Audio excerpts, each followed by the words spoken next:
Hello, how is everyone?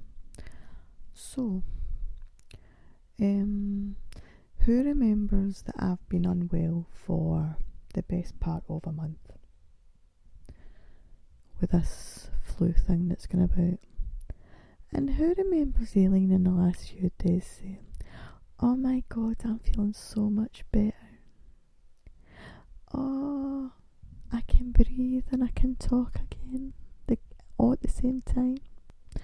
I am currently recording this episode in my bed because I have been throwing up. I feel as if I've been hit by a bus, reversed over,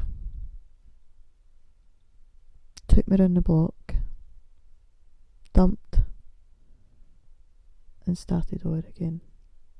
I mean, not Aileen starting all over again, the bus journey. Anywho, we move, we roll, we do what we have to do, don't we? So if you hear noises, it's because I need to hold my mic rather than put it in the arm thing, in the lever thing, the thing that holds it. And we may have to pause quite a few times because that's no good at all. And by the way, it isn't a hangover because I don't drink. This is somebody having a laugh at Aileen's expense. Teaching her a wee lesson not to be so smug. Aileen, you think you're feeling better, hen? Let's show you. Let's show you how you're really feeling. Let's show you how bad this bug can really get. But you know what? I'd rather get it than now. While everything's quite calm and quiet and whatever work-wise and schools are off and I don't have too much to do outside the house. So I'd rather get it than now and get it over and done with rather than having to take anything. I don't know, but I really don't feel great today. Anyhow, we move, we roll, we do what we need to do, and we're on to episode 41 on January the 2nd, 2025. I'm not quite there yet, but yous are, so that's all that matters. I hope yous have all had a good new year. I know we're only in the new year. What I mean is, I hope you enjoyed your New Year's Eve. I hope you enjoyed your New Year's Day. Whatever you've done. Did you have a quiet one? Did you have a crazy mental one? Because either way you can enjoy. I do quiet New Year's. I don't do hectic New Year's anymore. That was in my 20s, in my teens. New Year is now for bedtime. I'm getting awful old, aren't I? But this year I do feel as if everybody's kind of saying the same thing. Everybody's like, can't be bothered with this year. And I don't think the weather's helping. Because for the last, I don't know how long. The last couple of months I'd even say, every other week there's a new storm coming. Or have arrived. We've always got high winds. I'm talking about in the UK. We all know Australia's get better weather than us. Although, if you think back a few weeks when my dad first went to Australia, how many weeks ago was that? 4, 5, 6 weeks ago, something like that. He didn't have great weather either, so listen, he might be laughing now. He wasn't laughing then. So, and I had no sympathy back then. Because you went to go to the sunshine without me, then on your head be it feather. Anyway, he's getting some sunshine now and he'll be home in the next week. So, we've got the bit of paper, and I think I've already done that episode somewhere else, but I just don't know anymore. I don't think I did. I think I'm havering. I think I'm making things up now.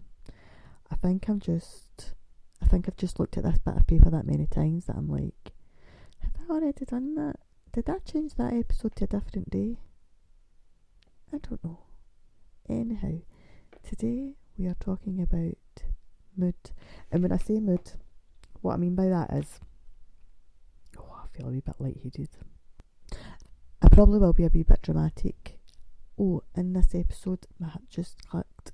Oh wait, I need to move my leg. Hold on. I probably will be a wee bit dramatic in this episode, and the reason being, I don't like being no well, and it's not even about being no well. I don't like being physically sick, as in thrown up. And when I get to that stage, because I don't really, even anytime I'm unwell, I don't tend to throw up an awful lot. So when I do, I want sympathy, and I want people to know that I'm not well. I want you to understand how sick I am, and that I need somebody to rub my back and hold my hair and fan me. I mean, I've got my fan sitting here, so I don't actually need anybody to fan me, but you know what I mean, like, I just to be something. Not that kind of something. Not saying it. Anyhow, when I say mood, what I mean by that is your mood going into a new year.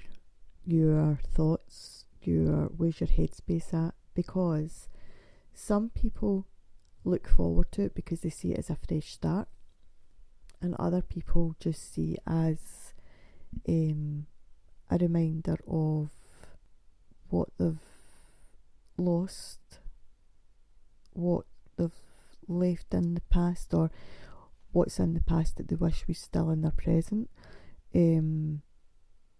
Some people genuinely don't like New Year because they feel as if it brings up certain emotions, certain memories, and potentially some people can't see the light at the end of the tunnel yet. But it's all about the journey. And do you know what? In one way, yeah, New Year's Day is just another day, because it is just another day. It's another day to start over. It's another day to do whatever you do. It's another day to think however you think. But every day in life is a new day to start over. It's another day that you've been given another opportunity, another chance. And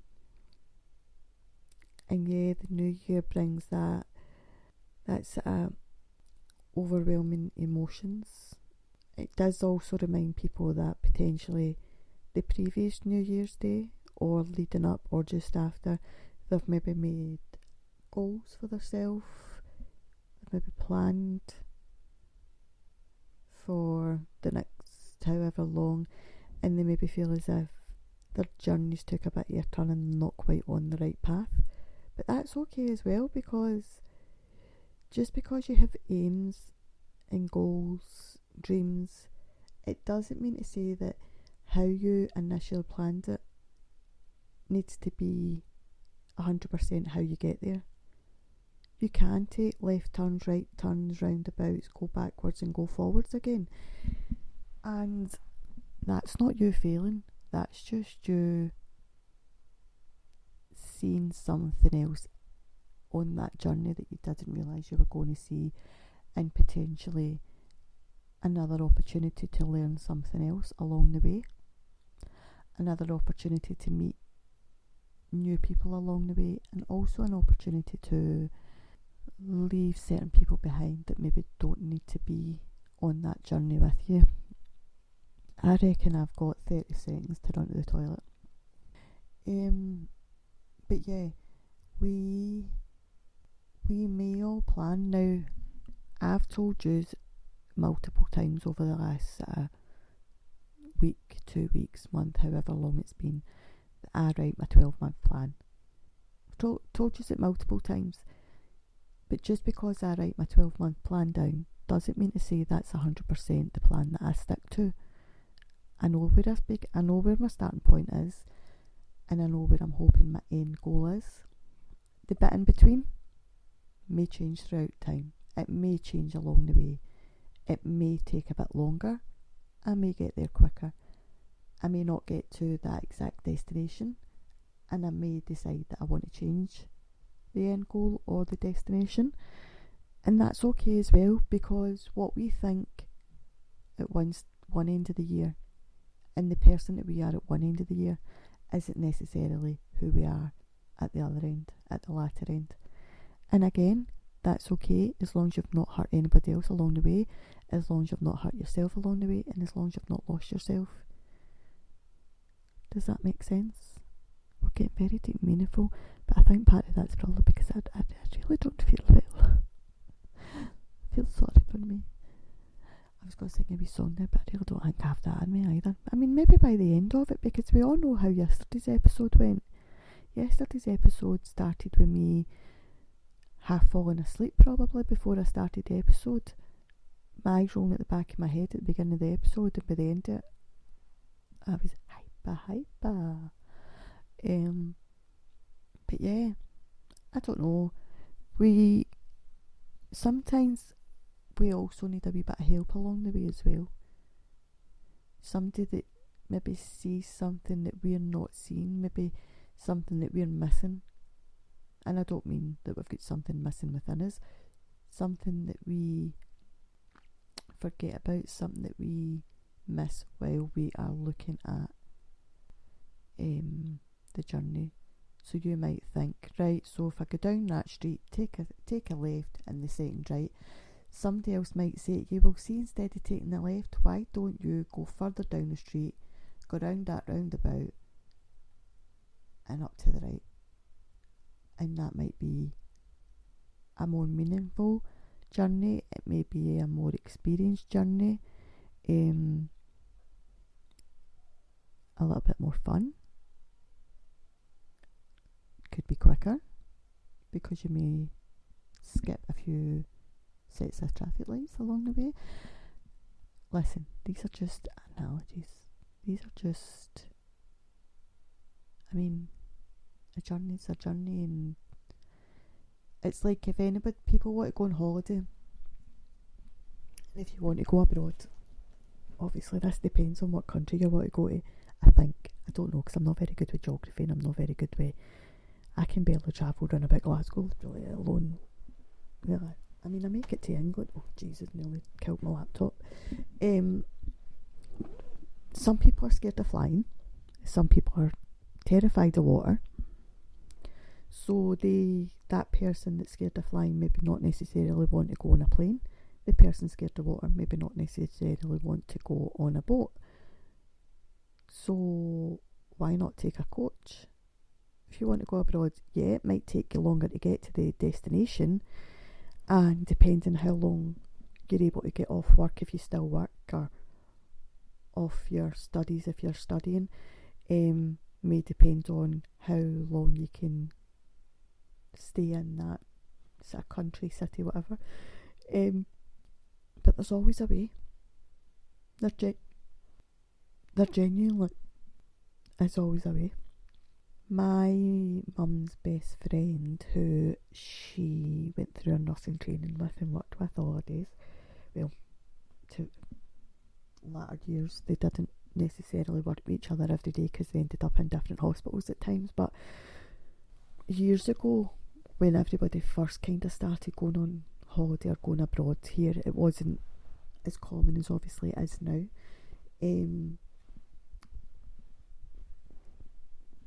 They would go to Spain, for example, and get the coach.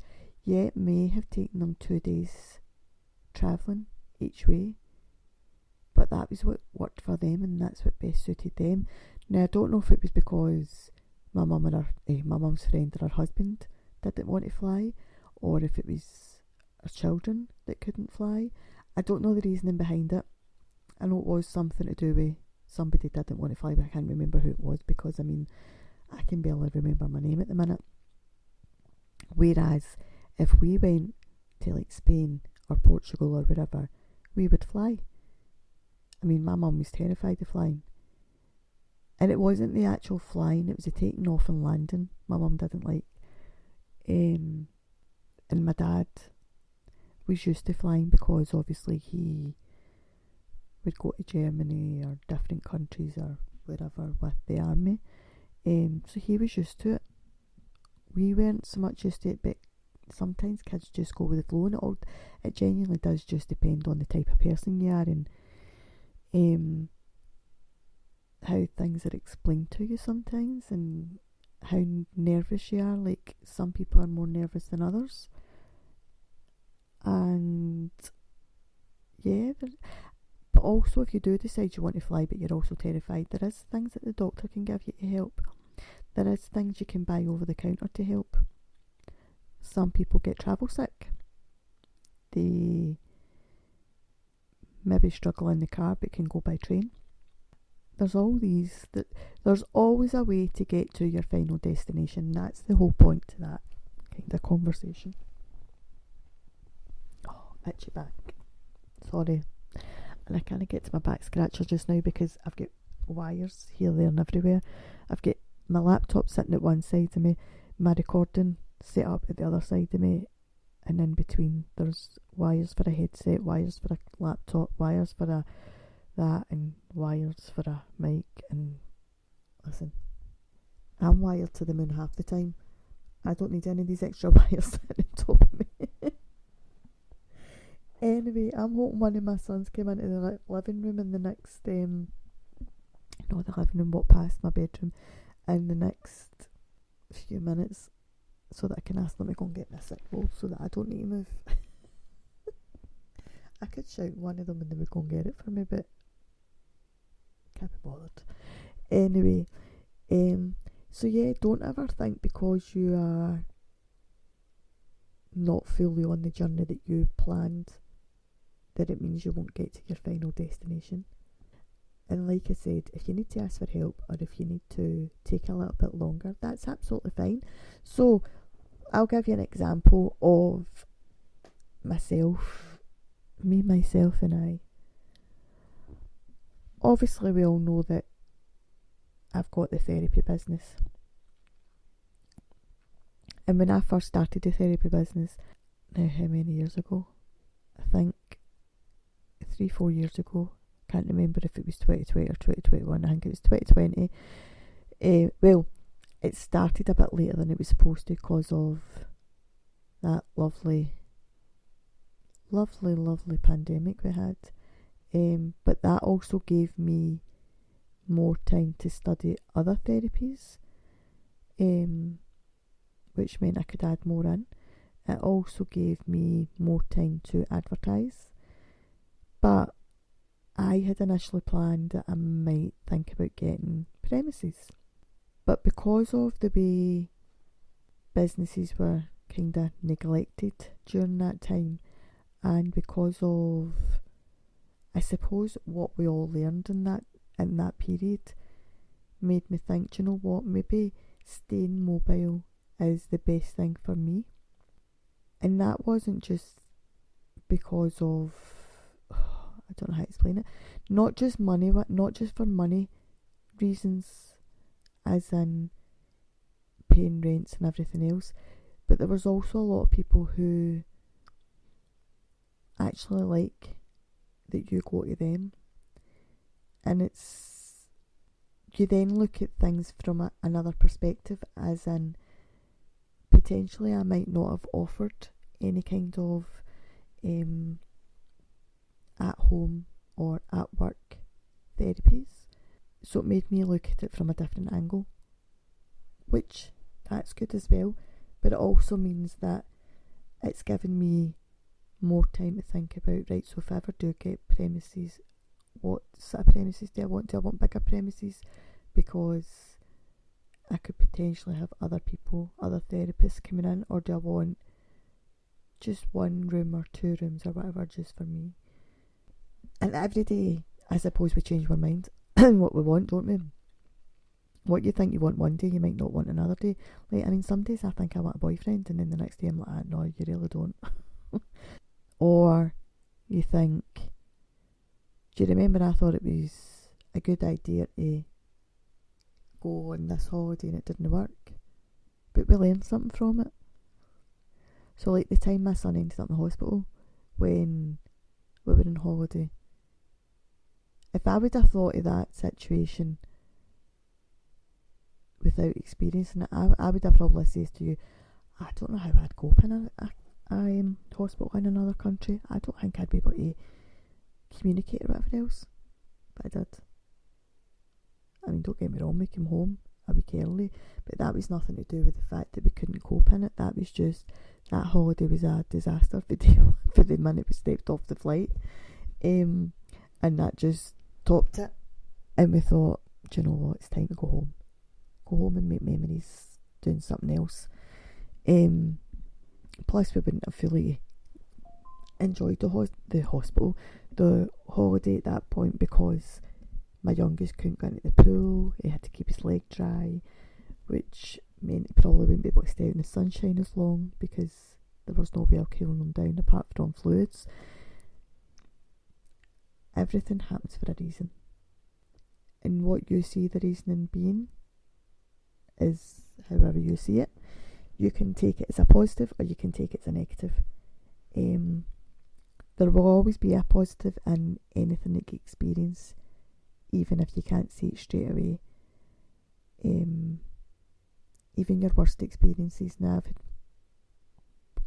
I've said to you, I'm not going to talk about it quite yet, but one day, and it's not because I'm not ready to, because I talk about it all the time. I just think there's a time for things to be spoken about, and maybe just now's not the time, especially not New Year. But I've had some bad experiences in life, and at the time, and even for years and years later, I would never have seen any positives from it. But obviously now that I'm doing the job that I'm doing, some of the positives are I can understand, I can empathise how some of my clients are feeling, because I've been in the same situation. When I was almost sectioned and I had the crisis team out to me every day, obviously I would never have seen a positive at that time in that situation. Again, I can empathise and understand how any of my clients may be feeling if they've been in that position, or if they are in that position when they come to me, or if they're later down the line or whatever. I can talk them through it and explain to them how that process goes. I can explain to them that it doesn't mean to say that, one, maybe you'll never see your kids again. Like, a lot of people do think that if you have a, say for example, mental breakdown, you're going to get your kids taken off you and you'll never see them again, and everybody just then sees you as a bad parent. That's not true. My kids were never taken out of my custody at all. They've never ever been taken out of my custody, even through my full mental health issue, because my children were always my priority. I would have damaged myself before I would have done anything to them or hurt them in any way. I tried to hide my mental health as much as possible to them, because, and this doesn't mean saying that you have to hide it, it's just the way I am. This is just me as a person. I don't particularly want my children to see me vulnerable. Not so much now, and it's not that I let them see me vulnerable all the time, but if I am in a vulnerable situation, they're adults now, so they can understand a wee bit better. A 3-year-old and a 10-year-old or a 8-year-old or whatever isn't going to understand that situation. They just see mum, dad, aunt, uncle, gran, brother, sister, whoever it may be, crying all the time and hurting. They don't know how to fix it or make things better, and it's not their job to fix things and make better. Their only job at that age is to have fun, be a child, and not to grow up too fast. That's the way I see it. But every situation is going to be different, because yeah, there will be some people out there who are really, really struggling, and they don't have any family, they don't have any friends, and their child will be their carer. But it's ensuring that the child also has a support network, and that could be through young carers or something like that. It could be their friendships at school. That's the one thing that they've got that takes their mind off being your carer. So it's not that I'm saying it's negative when a child does see that. It's just my situation. I was able to hide it from my kids because I had friends I could offload to. I had family to an extent that I could offload to, certain family members, not all. So let's not say that because you do something that somebody else wouldn't necessarily do, or because you're seeing something that somebody's doing that you wouldn't do, or make choices that you wouldn't make. Let's stop saying that people are in the wrong. Just because it's not a decision you would make doesn't mean it's not the right decision for them. And we need to stop judging parents, we need to stop judging each other for anything that we're doing. And obviously, I don't mean if you're hurting somebody physically or mentally, sexually, whatever, abusing anybody. I don't mean it like that. I just mean in general, when people are just trying to fumble their way through life as best as possible and trying to create a good life for themselves and their children, then let them be. And if it's something you might not do, they may change that in the future. They may not. It might be what works for them. It might be what works for them now. What's the song? Well, I was going to sing a song there, but it wasn't even the right words I was going to sing, so let's not do that, Aileen. You're bad enough at singing, never mind singing wrong words as well. I've lost my drink. Oh, it's too far away. So yeah, let's learn from the past. Let's go into 2025 being kinder, more mindful, more empathetic, more soulful. Let's just concentrate on our own lives, and if we can help others along the way, let's do that. And if we can't, just make sure that you're doing what's best for you. I'm a bit lightheaded. I genuinely think I'm going to finish this one shortly because I don't think I can do much more. I think I need to give myself a wee break. I mean, I tell you all to do what's best for you, and then I'm thrown up every 2 minutes and still coming on and doing a podcast. Dear me, when will I learn? And that's the thing, isn't it? We all think that,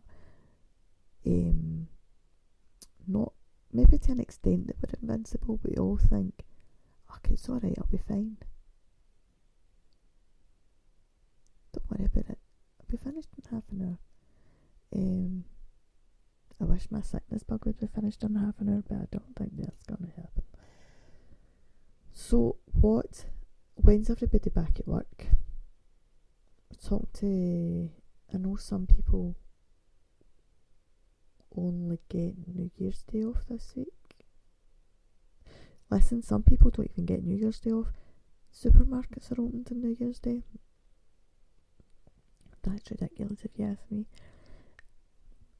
I mean, I suppose it depends what angle you look at it from. It's going to work for some people who don't have anybody, and that's maybe their kind of you could call it therapy, I suppose, but it could be their sort of social. The only way that they have any kind of social life is by going to Asda. Some people don't celebrate New Year. Some people genuinely need to get out the house because that's the only time they get a break away from negative situations.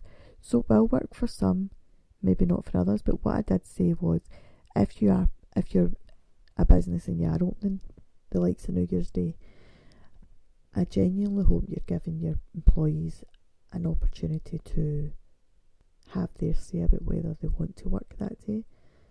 And if you've got enough employees that will say, yeah, I'll work that day, let them work.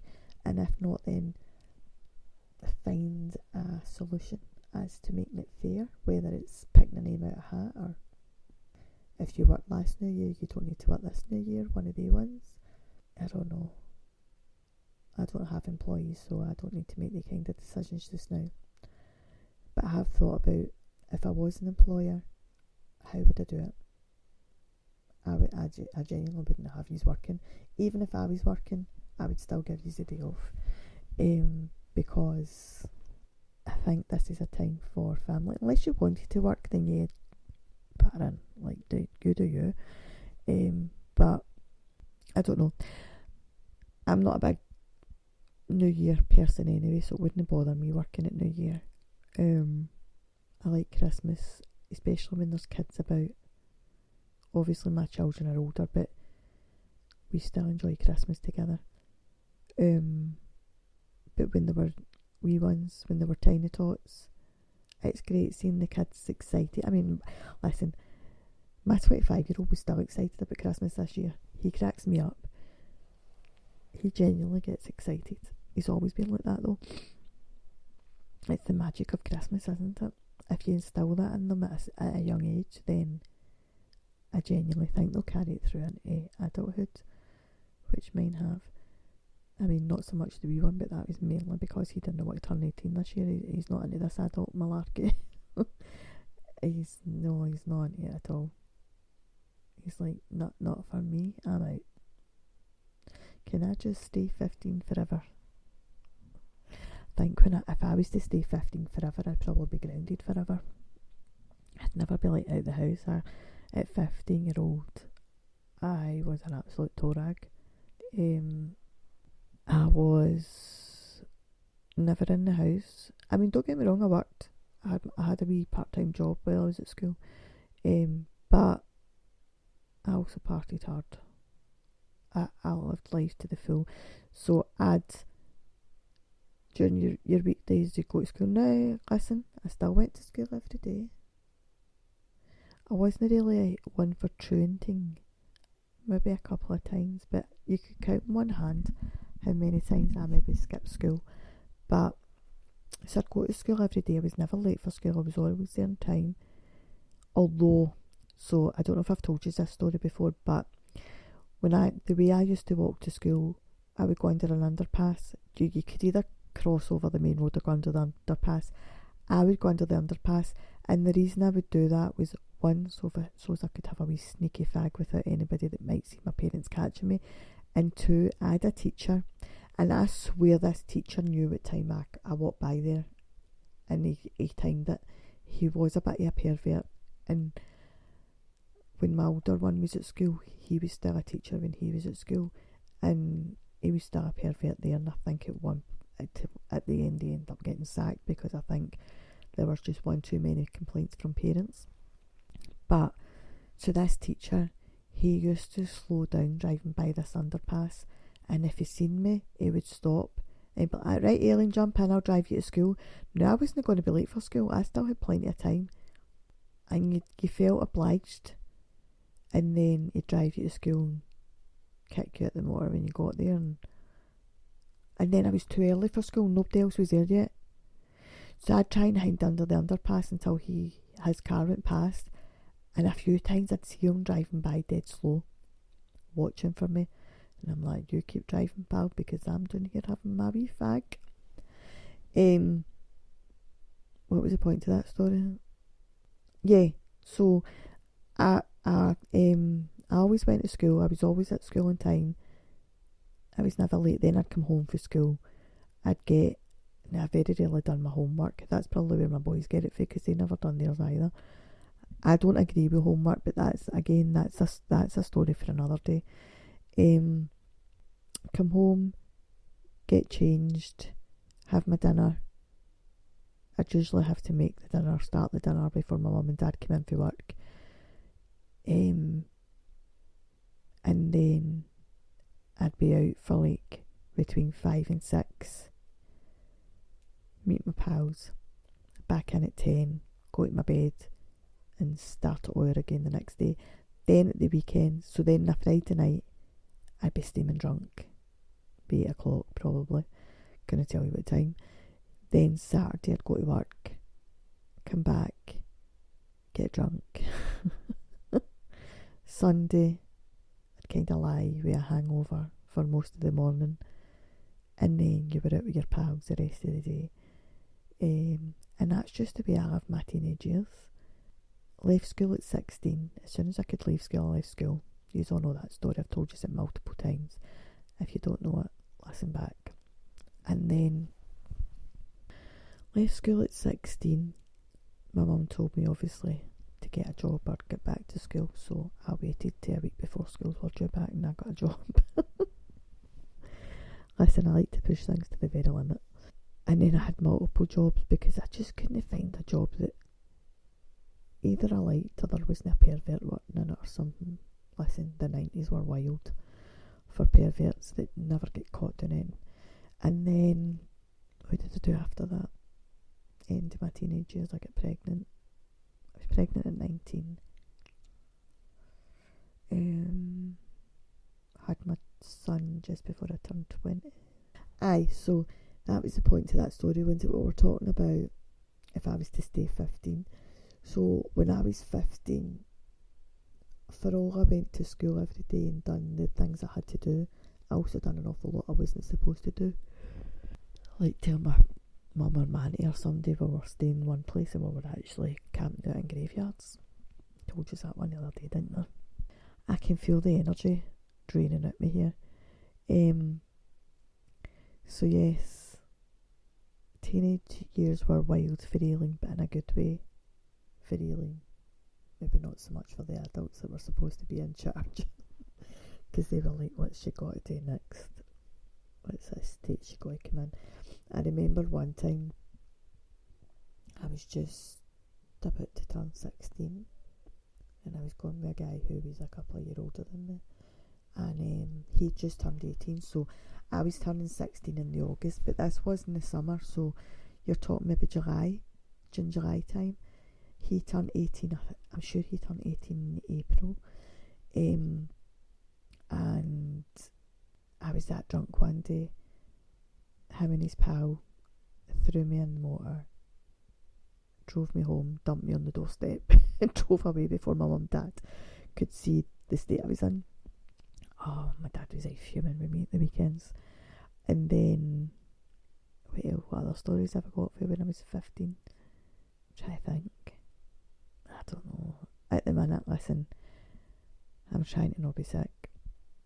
16, I'd say 15. When I was 15, I was probably at my worst. 14, 15, I was probably the worst. Because by the time I got to 16, I was working.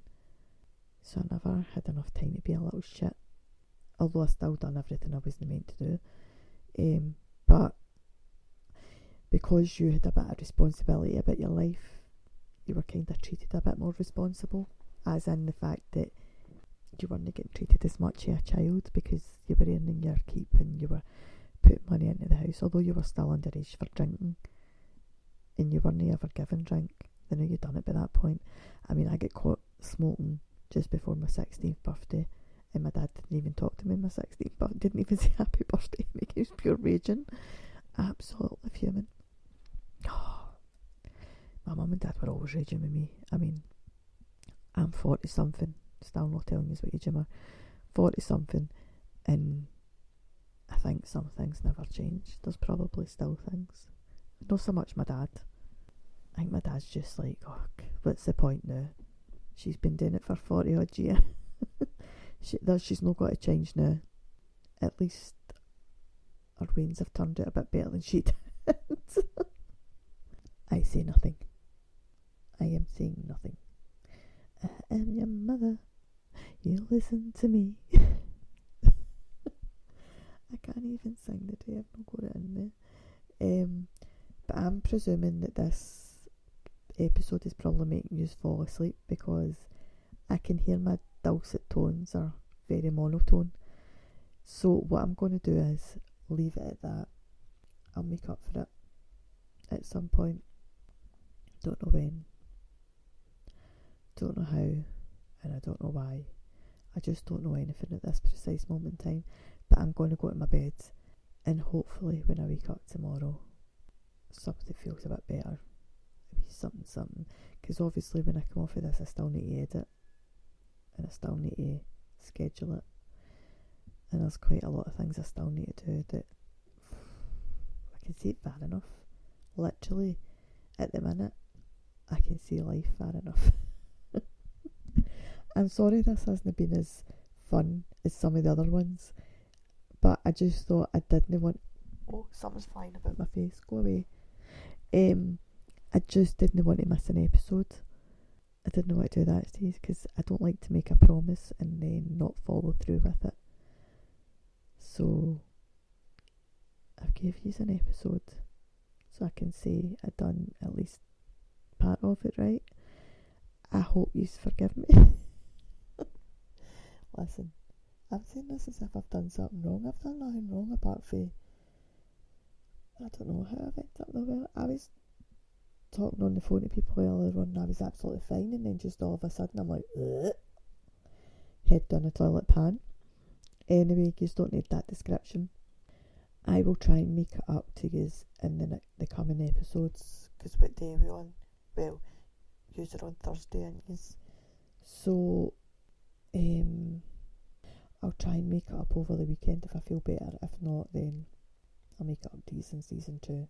Because just think, season 2 starts next week. It's not long. Also remember, I've got a wee bit of something to tell you over the next few days. Listen, my eyes are shutting. Right, I'm going to go because you don't need to hear this. Whatever I'm saying, I don't even know what I've said to any of you. Anyhow, I hope you enjoy this episode as much as possible. God knows what it's got to sound like, but I tried, and that's the most important thing. I know, I'll apologise your patience, blah blah blah. Trying, as long as you try, then you can't. What am I trying to say? Does anybody know? As long as you try, then you can't be angry at yourself. I've made an effort, I've turned up, I've recorded, and I've got it out there for you. And if I'm feeling better over the weekend, I'll make you laugh again. I mean, I'm hoping I feel better by tomorrow, but at the minute, I don't know how likely that is. Anywho, enjoy your day, whatever you end up doing, and I will speak to you all soon. Take care. Bye bye.